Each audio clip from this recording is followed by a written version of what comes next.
Qala al-musannif Abu Hamid Hujjatul Islam Al-Ghazali rahimahullahu ta'ala wa nafa'ana bihi wa amaddana bi asrarihi wa afadha alaina min barakatihi wa anwarihi wa nafahatihi fid darin amin. Bismillahirrahmanirrahim. Fa in qila famada yuqalu. Jikalau ditanyakan lalu akan dikatakan apa kepada orang itu? Lahu kepada orang yang berada di tengah-tengah tanah yang gosok. Orang masuk ke tanah orang tanpa izin kan gosok. Di atas diterangkan orang itu dilematis, ya kan? Terus berada di situ haram. Keluar haram juga. Kenapa keluar haram? Karena tetap memanfaatkan tanahnya orang lewat. Kecuali kalau pakai helikopter ya. Tidak bisa dikatakan kepadanya, kamu tidak boleh diam dan tidak boleh keluar. Kan tak bisa ini. Karena dua hal yang bertentangan. Kan? Tak bisa dikatakan kepadanya, kamu tak boleh diam, tetapi juga tidak boleh keluar. Kan berarti melarang dua hal yang berlawanan. Bergerak tak boleh, diam tak boleh, kan tak bisa. Lalu harus dikatakan apa kepadanya? Kulna kita menjawab yu'maru bil khuruji, diperintah saja dia untuk keluar.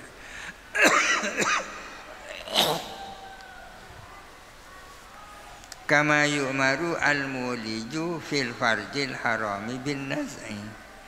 Sebagaimana diperintah siapa orang yang memasukkan dagarnya di dalam farji yang haram, caranya dengan mencabut. Nikmatnya orang jima itu kan bukan hanya masuk, tapi keluarnya juga. Karena keluar masuknya itu. Orang yang melakukan berzinaan harus dikatakan apa kepadanya? Tetap dilarang dosa, apa mengeluarkan juga dosa karena mengandung nikmat.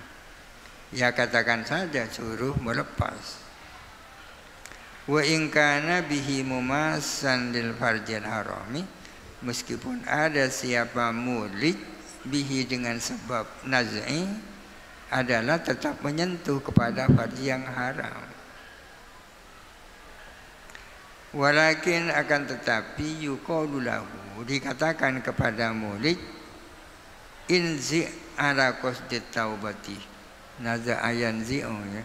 Kalau dalam Al-Quran naza'a yanzi'u ini, ya bani Adam la yaftirannakumus syaitanu kama akhraja abawaikum minal jannati yanzi'u anhuma libasahum. Al-Quran ya naza'a yanzi'u ya. Inzi ala qasdit taubati, hendaklah kamu mencabut dagarmu dengan niat taubat, ya kan? Bukan cari kenikmatan. Hendaklah kamu mencabut itunya dengan niat taubat, la ala qasdil iltizali, bukan dengan tujuan mencari kenikmatan. Fakadzalik, maka demikian pula fil khuruji minal wasbi taqdirud darari wal fil muksi taksiruhu, ialah di dalam keluar dari tanah wasab adapun mengurangi doror, dan ialah di dalam diam adapun mengurangi doror. Memang sama-sama doror, tetap di dalam tanah wasab itu doror, keluar juga doror. Tapi yang mana yang lebih besar dorornya? Wa ahwanud dararaini yasiru wajiban wa ta'atan bil idhafati ila a'dhamihima. Adapun paling ringannya dua daror adalah menjadi wajib dan menjadi ketaatan dibandingkan dengan paling besarnya dua daror. Jadi kadang-kadang melakukan daror itu wajib. Masa melakukan daror kok wajib? Iya, kalau yang dimaksud doror yang lebih kecil untuk menghindari doror yang lebih besar. Doror yang lebih ringan itu menjadi wajib kalau dibandingkan dengan doror yang lebih besar. Kama yasiru syurbul khamri wajiban, sebagaimana menjadi apa minum khamr itu wajib, fi hakiman bagi orang wassabi lukmatin yang tersekat kerongkongannya dengan sesuap makanan, kan banyak tersekatnya. Biasanya pakai air bisa masuk itu. Kalau air tidak ada, khamr yang ada, ya wajib pakai khamr. Ya. Makan minum khamr kok wajib, ya kan?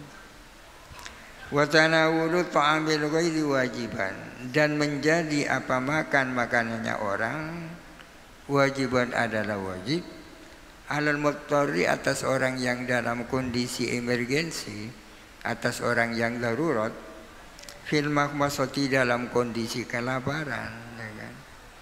Orang terancam mati kelaparan karena tak makan. Yang ada makanannya orang, ya wajib makan makanannya orang itu. Padahal itu kan doror ya, tapi kan daripada mati. Wa ifsadu malil ghairi laisa haraman di ainihi, merusak harta milik orang lain itu bukan haram di ainihi, tapi haram di ghairihi. Merusak harta milik orang lain itu bukan haram di ainihi. Walidzalika, oleh karena merusak hartanya orang bukan haram di ainihi, lau ukriha alaihi, andai kata dipaksa siapa orang alaihi atas ifsadi malil ghairi, kamu kalau tidak merusak sepeda motor tetangganya akan saya bunuh gitu.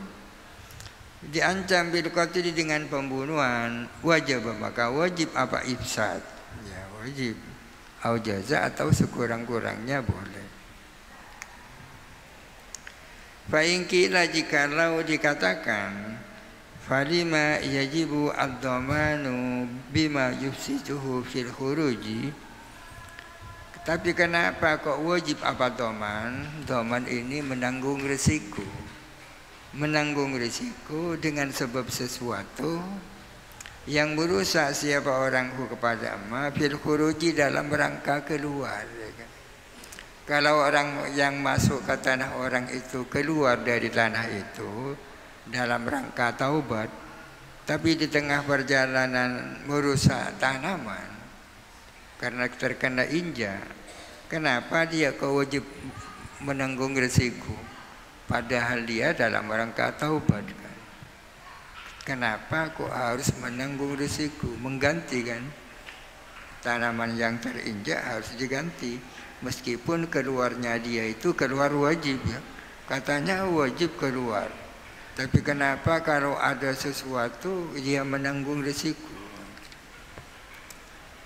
Kulna, kita menjawab, ad-dhamanu la yastati al-udwana. Menanggung risiko itu tidak ada kaitannya dengan pelanggaran, tidak terkait dengan pelanggaran. Apakah karena tidak ada pelanggaran lalu tidak ada dhaman, ya? Kadang-kadang pelanggaran tidak ada tapi dhaman ada. Idh yajibu 'alal muttari fil makhmasati, karena wajib apa dhaman alal muttari atas orang yang dalam kondisi darurat, fil makhmasati dalam kondisi kelaparan, ma'wujubil itlafi, padahal wajib merusak harta orang lain. Katanya tadi orang yang terancam kelaparan, sementara yang ada makanannya orang, wajib makan makanannya orang kan? Wajib, bukan hanya boleh tapi wajib. Tapi dia harus dhaman kan, harus bayar, harus ganti kan. Jadi tidak ada kaitan antara dhaman dan dosa. Apa karena tidak dosa lalu tidak ada dhaman? Wa yajibu, dan wajib apa dhaman ala sobi, atas anak kecil. Anak kecil merusak miliknya orang, kan wajib diganti meskipun yang diminta, yang ditaklif itu walinya. Kan tidak ada dosa anak kecil. Apa karena tidak dosa lalu tidak ada dhaman?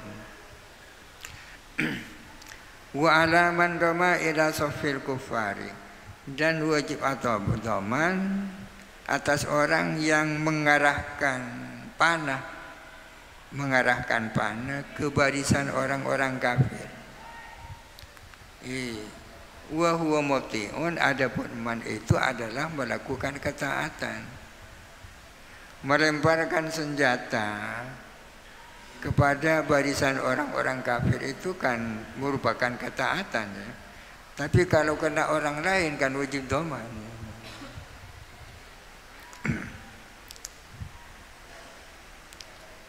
Jadi tidak ada kaitan antara doman dan udwan.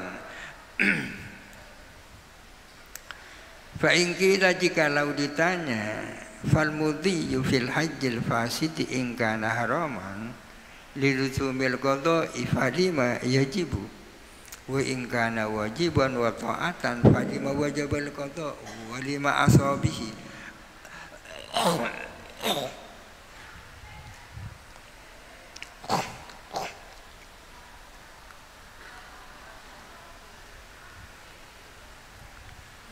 Jikalau ditanya fal mudhiyu fil hajjil fasidi, maka adapun melanjutkan haji yang fasid, haji yang tidak sah.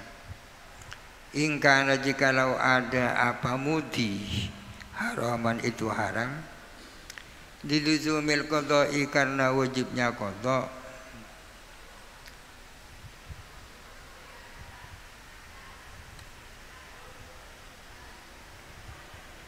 falima yajibu, maka kenapa wajib apa mudhi. Wa in kana wajiban, dan jikalau ada apa mudhi adalah wajib, wa ta'atan, dan merupakan ketaatan, falima wajibal qada'u, maka kenapa wajib apa qada'. Wa lima asabihi, dan kenapa dia maksiat dengan mudhi. Ini pikirannya Al-Ghazali, memang memiliki kecerdasan yang luar biasa ya. Kecerdasannya luar biasa, bisa menaklukkan kaum filosof dalam waktu yang sangat singkat. Perlu diketahui bahwa haji dan umrah tidak sama dengan ibadah-ibadah yang lain. Kalau kita melakukan sholat, di tengah-tengah sholat batal, kan henti kita, tak boleh diteruskan. Kalau kita melakukan puasa lalu batal, keluar sudah. Tapi kalau haji yang batal, yang fasid, misalnya karena melanggar jima, hajinya kan tetap harus dilanjutkan. Hajinya tetap harus dilanjutkan. Akan tetapi dia wajib qada ya. Haji yang fasid wajib diteruskan. Di tahun mendatang dia wajib qada. Kenapa wajib qada? Apakah karena melanjutkan haji itu haram? Ini pertanyaan. Kenapa kok wajib qada? Apakah karena melanjutkan haji yang fasid itu haram?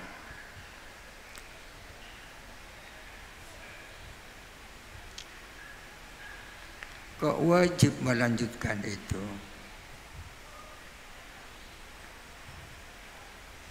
Jikalau melanjutkan haji itu wajib, kenapa kok masih wajib qada ya? Ini pertanyaannya. Dan kenapa dia dianggap maksiat dengan melanjutkan itu?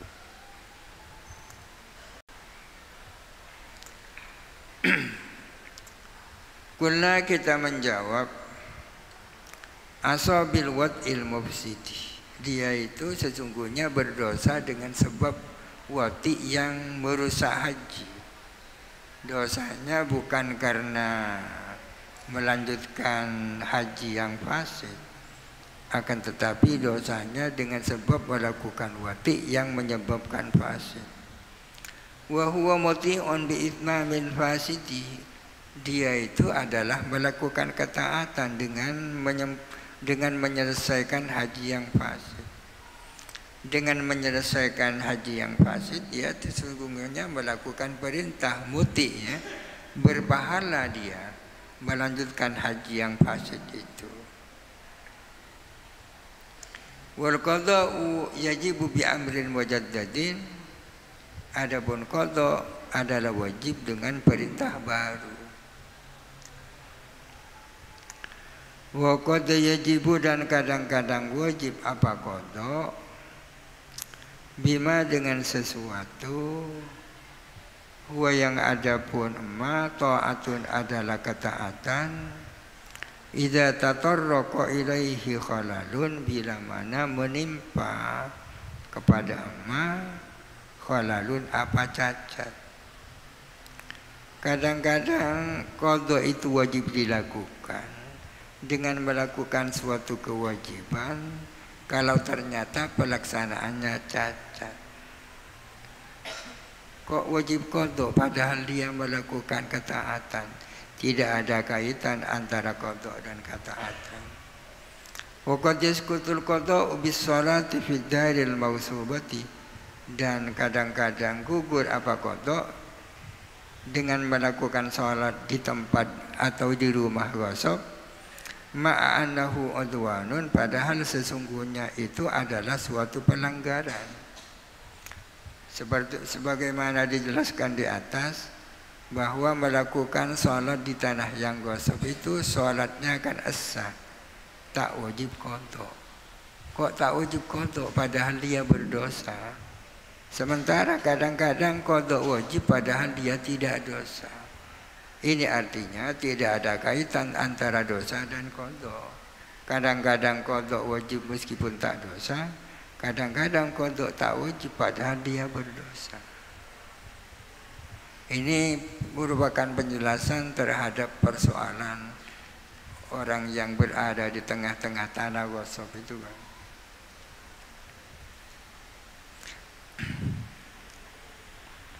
Fal qada'u kaddomani, maka adapun qada adalah sama dengan doman.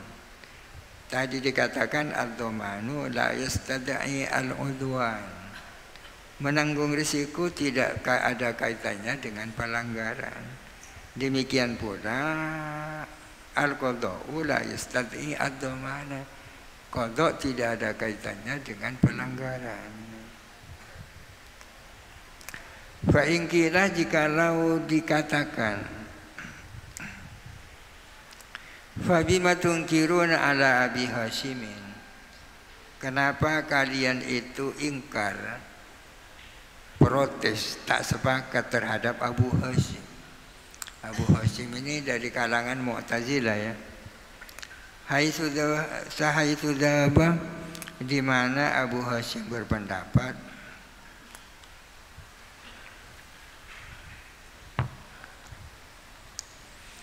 ila annahu, bahwa sesungguhnya orang yang berada di tengah-tengah tanah ghasab, lau makasa, andai kata dia tetap diam, asoat, maka dia maksiat, berdosa.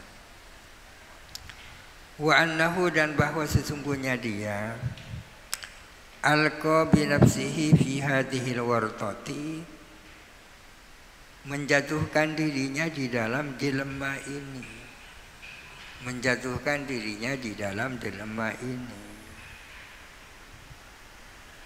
Menurut Abu Hashim dari kalangan Mu'tazilah, orang yang sedang ada di tengah-tengah ghasab itu sama-sama haramnya, tetap tinggal haram, keluarnya pun haram. Tidak sama dengan pendapat tadi. Pendapat tadi kan mengatakan dia wajib keluar dengan niat taubat, kan. Menurut Abu Hashim, bahwa orang tersebut berada dalam kondisi dilematis, ya. Tetap berada di dalam dosa, keluar pun dosa. Kalian ingkar, tak sepakat dengan pendapat itu. Fahukmul isyani yang sahibu ala fi'lihi, maka adapun hukum maksiat adalah berlaku atas perbuatannya dia. Insahaba, berlaku atas perbuatannya dia.